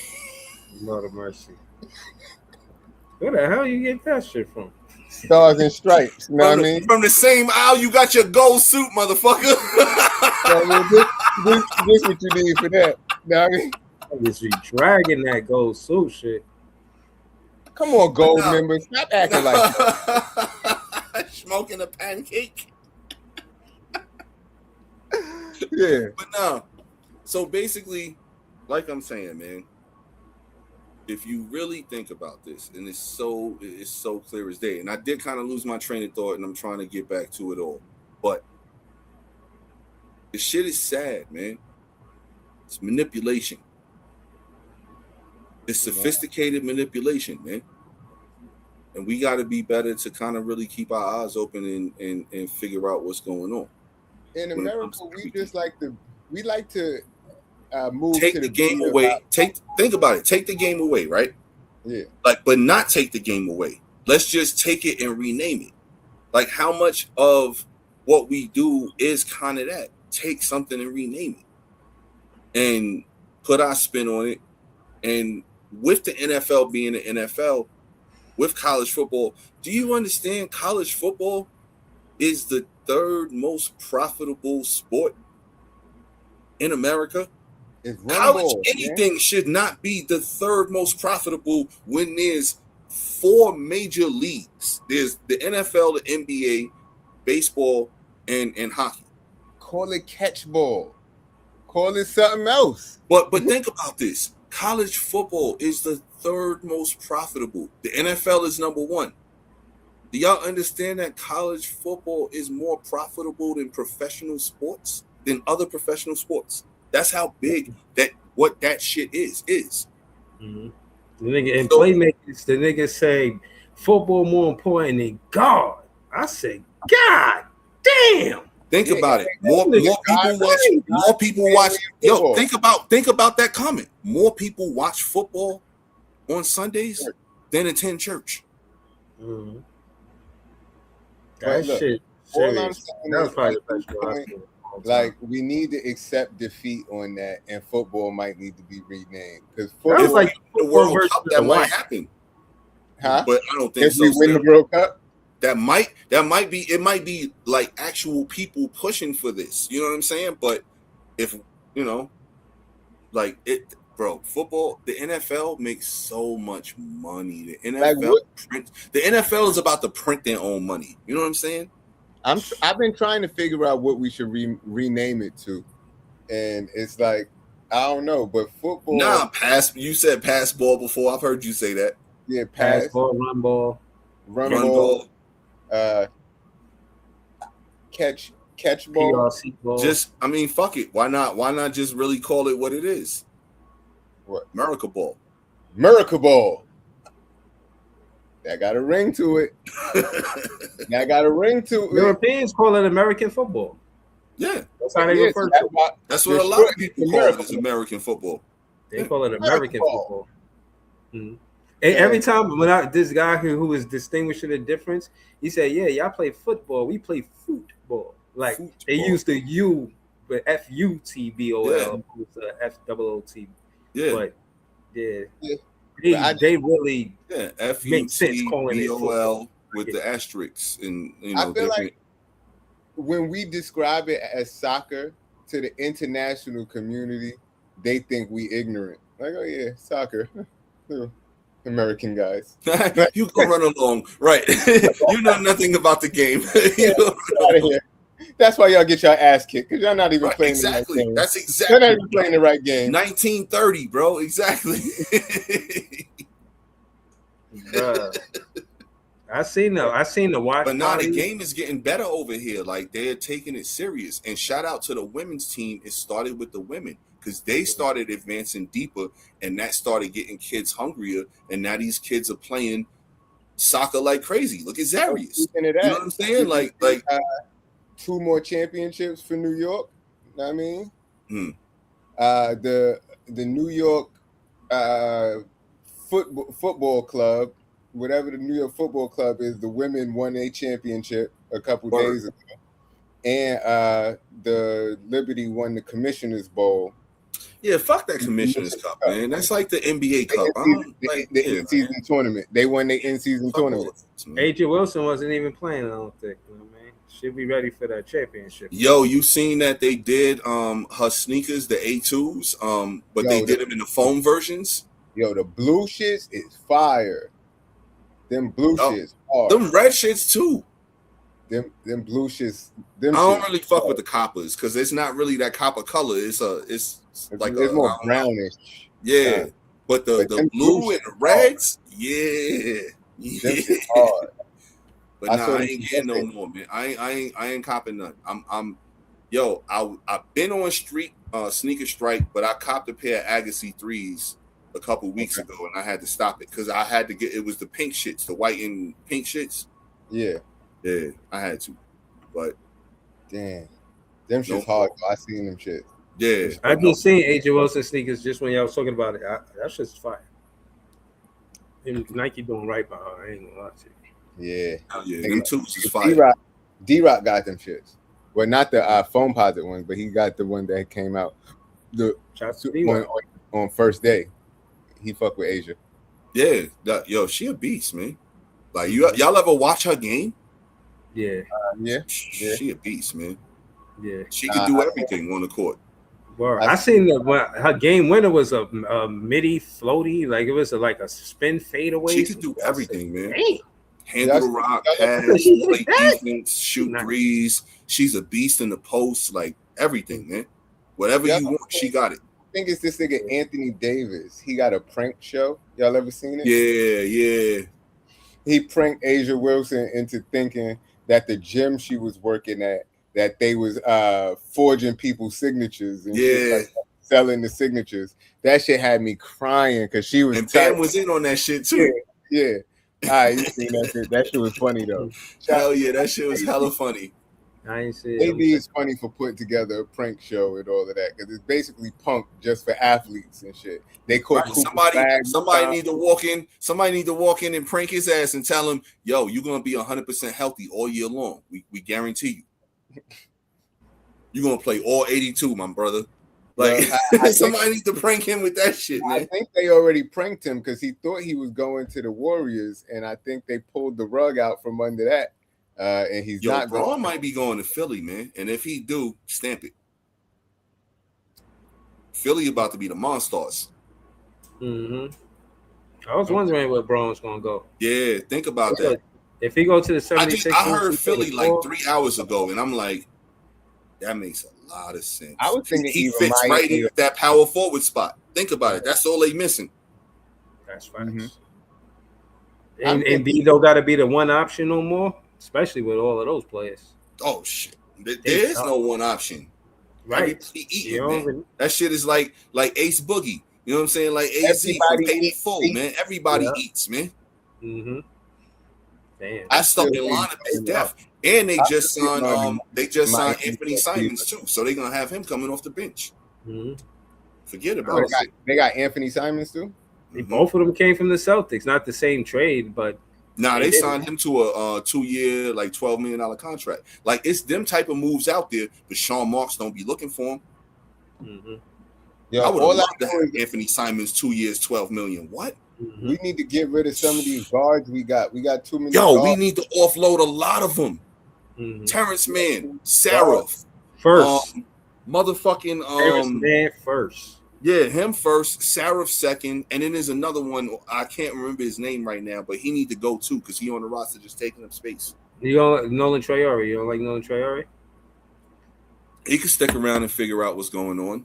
Oh, you talking about Malachi I'm not Smith? a big fan on him at all. You talking about Malachi Smith? Yeah, he could go. Yeah, we got too many guards, man. I know that. All of them could go, and Anthony Simons could have happened, man. Like, it's shit that he didn't do. Like, all right, Julius Randle, cool. Yo, you could have did something else. Something else.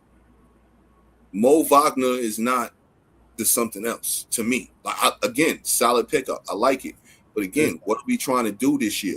Are we trying to just win 30 games this year instead of 20? I don't want the less talented brother. If you're not getting Franz, fuck a Wagner. I'm not mad at the deal. 2 years, 19, 18 million. Like, I'm not mad at it at all. But he come on, we still got bread and he not pulling the trigger on something when he can. And it's like, what are you waiting for? Why are you saving the salary cap money? It's not going to help us next year by still having 25 million left underneath the salary cap.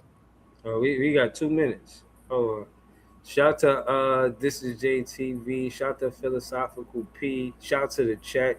JDJ, you know you're the funniest nigga in the chat.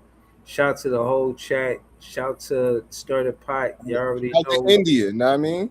Shout out to India. Word. Shout out to India. We got some other viewers from some other countries too. I can't remember, but shout out to y'all. Mm-hmm. It's never shout out to Sean Marks or Joe Sato. Mm-hmm. Shout to everybody stirring the pot all over the world. I mean, India. Shout out to shaking your fist on the lawn, telling people get off your lawn. Know what I mean? It's America. Walk around that lawn. Walk around the lawn. But yeah, we gonna